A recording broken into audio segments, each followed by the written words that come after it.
In this tutorial, I'll share some recommendations for conducting effective keyword research using 1of10.com. Start by logging into the website, and you can find the link in this video's description.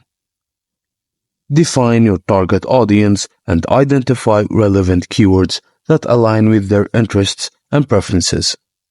Next, use the tool's search bar to explore different keywords and topics within your niche.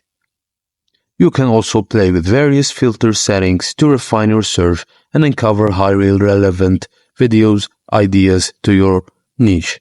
Pay attention to engagement metrics such as views, likes, and comments to gauge the popularity of each video. Additionally, click on the Find Similar button to explore related video topics and uncover additional insights.